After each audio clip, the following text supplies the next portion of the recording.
Kristus menderita dan mati untuk membebaskan kita dari ketakutan terhadap kematian.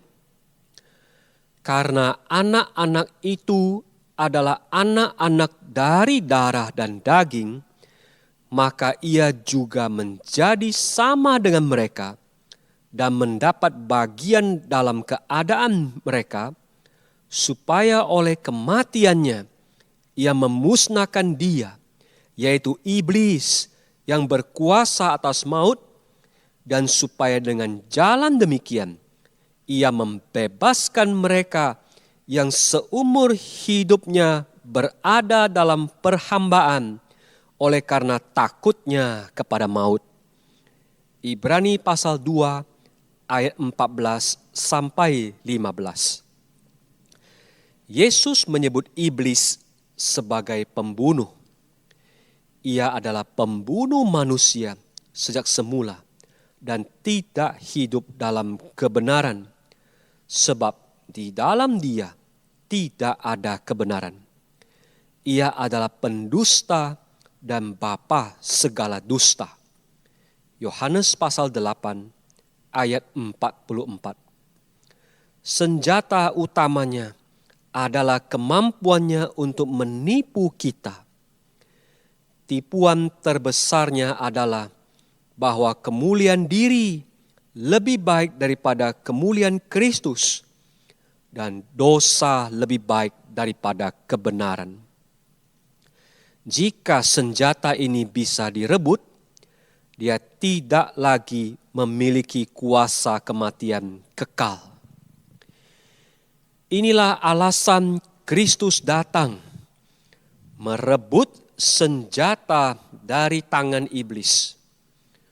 Untuk itulah Kristus menanggungkan dosa kita ke atas dirinya dan menanggung sengsara yang disebabkannya. Sesudah itu, iblis tidak bisa lagi menggunakannya untuk menghancurkan kita. Menggoda kita, ya. Mengejek kita, ya. Tapi membinasakan kita, tidak. Kristus telah menanggung kutuk itu menggantikan kita. Untuk menggenapkan penebusan ini, Kristus harus menjadi manusia. Karena tanpa itu, dia tidak bisa mengalami kematian. Hanya kematian anak Allah yang bisa menghancurkan iblis yang memiliki kuasa kematian.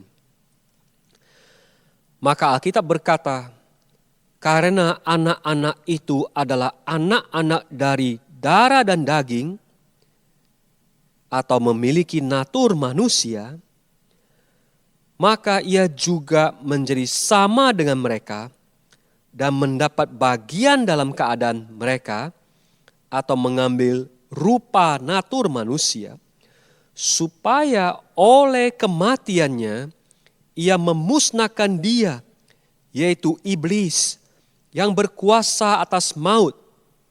Ibrani pasal 2 ayat 14.